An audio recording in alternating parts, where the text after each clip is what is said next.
Bienvenidos, amigos y amigas, a Historia con el Móvil. Mi nombre es Juan Jesús Pleguezuelo, soy profesor de Historia de Instituto y desde los estudios centrales del cuarto de mi casa, Granada, España, en riguroso directo, te mando un caluroso abrazo y te doy la bienvenida. Espero que estés bien, espero que estés cómodo. Ojalá disfrutes del episodio que les vamos a contar hoy.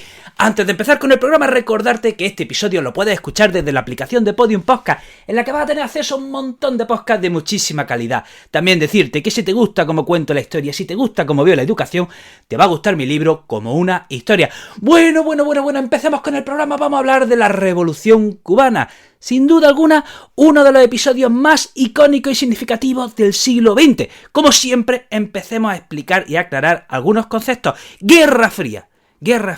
Termina la Segunda Guerra Mundial en 1945 y en 1947... los dos grandes campeones, la URSS y Estados Unidos, empiezan a pelearse y el mundo se divide en dos.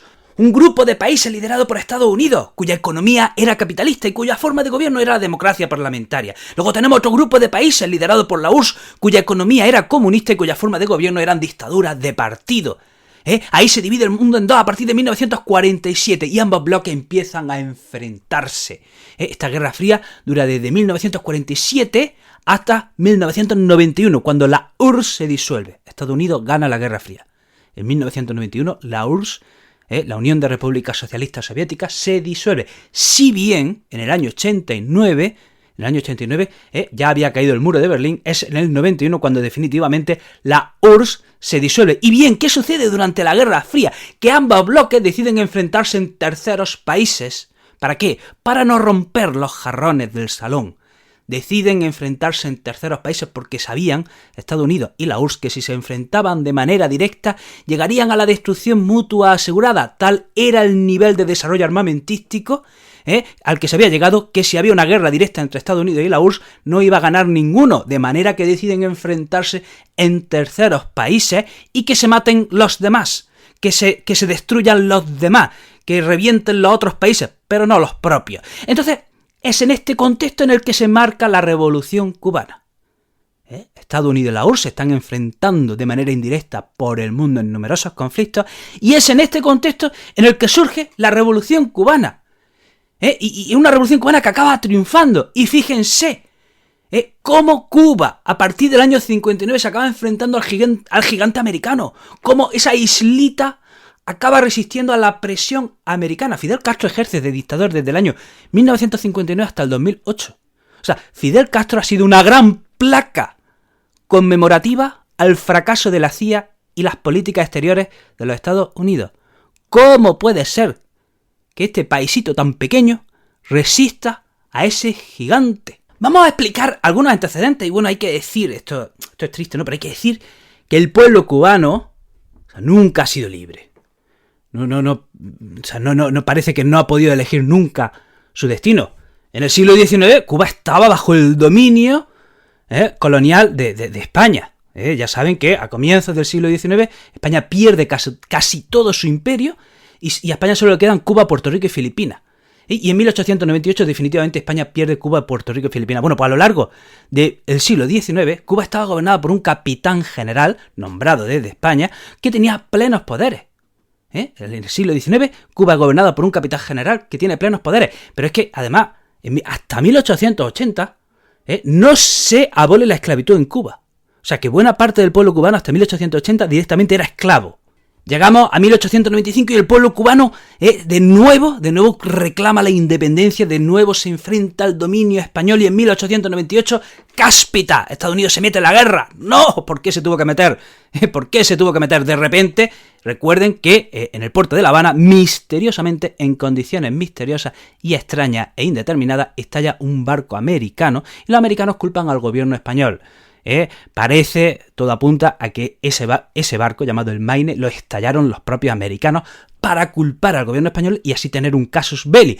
El caso es que, después de la voladura de ese barco, Estados Unidos declara la guerra a España, y España pues no tenía nada que hacer contra Estados Unidos, no tenía absolutamente nada que hacer, de manera que en diciembre, en el Tratado de París, de diciembre de 1898, Cuba consigue su independencia y se convierte en república. Bien, Cuba ya tiene la independencia, es libre. Pues no es libre, es libre del dominio español.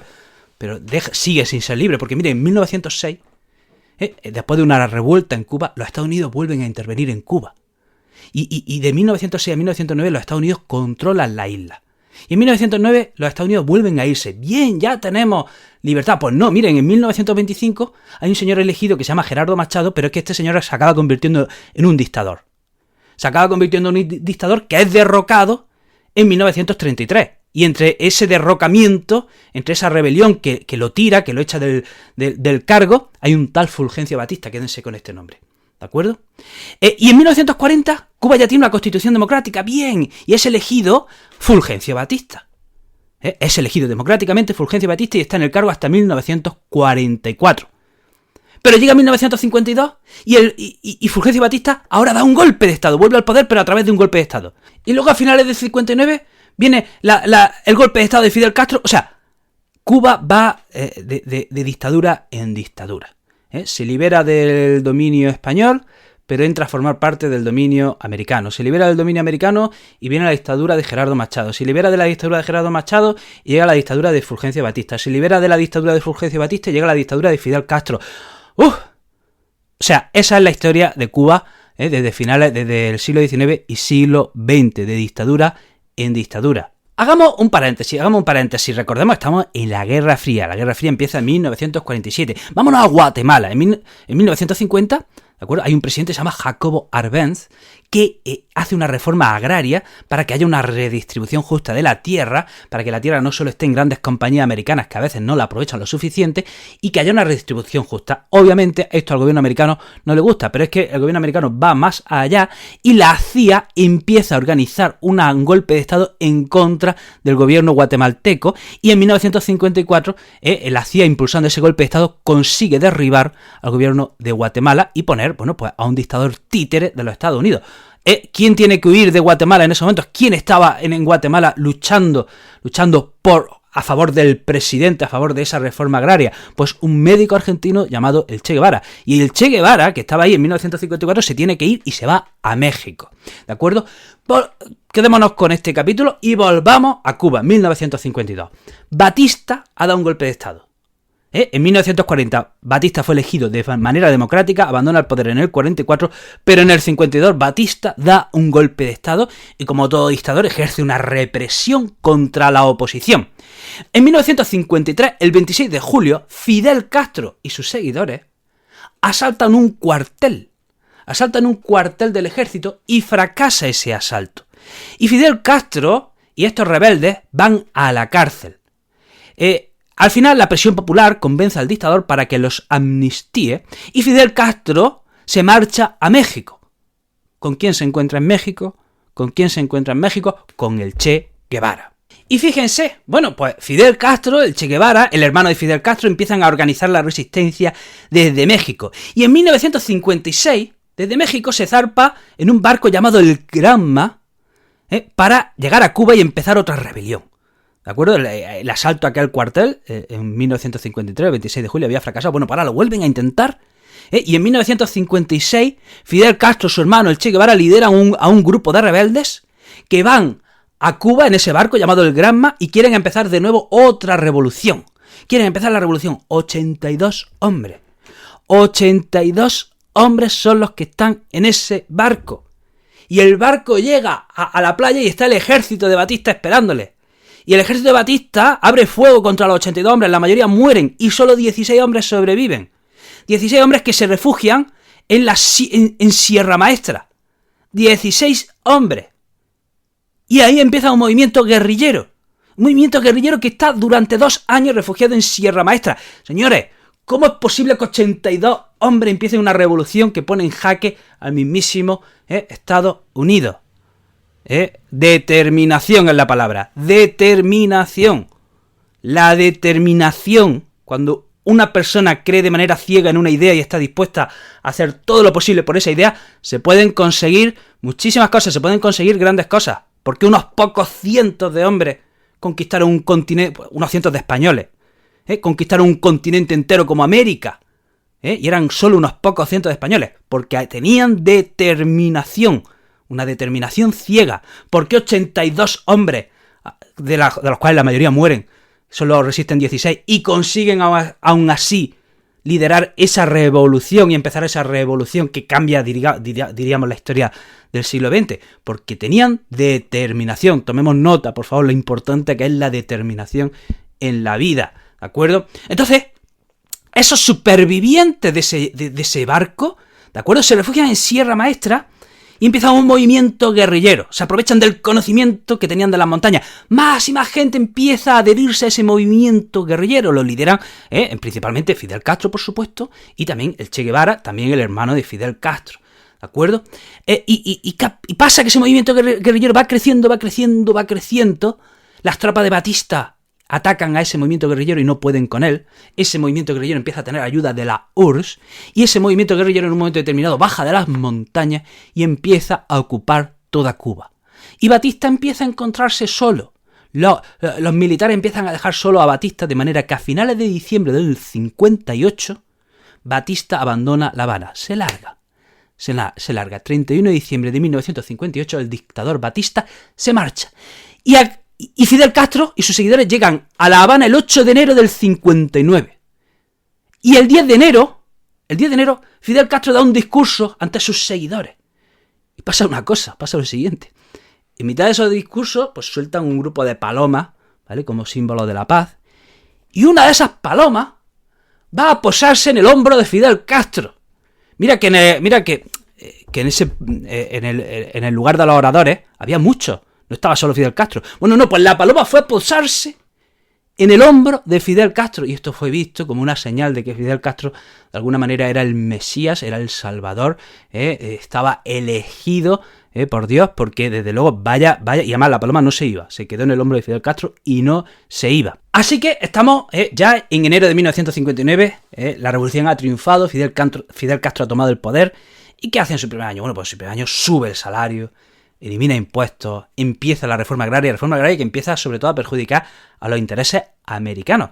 Pero, oye, Fidel Castro quería llevarse bien con Estados Unidos, ¿vale? Él no declara su revolución comunista, ¿de acuerdo? Él no declara su revolución en ese contexto de la Guerra Fría. Él no se declara un vasallo de la URSS, ni se declara fiel y leal a la URSS. No. De alguna manera su revolución venía a ser una revolución nacionalista. Piensen que apenas 60 años antes Cuba pertenecía a España.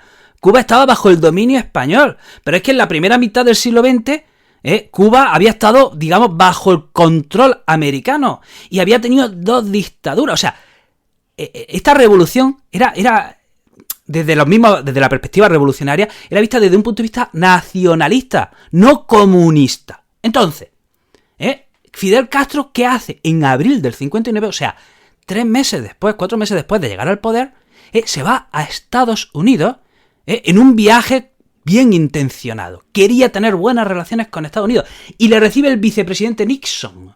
Eisenhower, que era el presidente, dice que no lo recibe. Y le recibe el vicepresidente Nixon y Fidel Castro allí dice que no, que él quiere tener buenas relaciones con los Estados Unidos, que él no es comunista, que su revolución no es comunista y que puede y quiere llevarse bien con los Estados Unidos.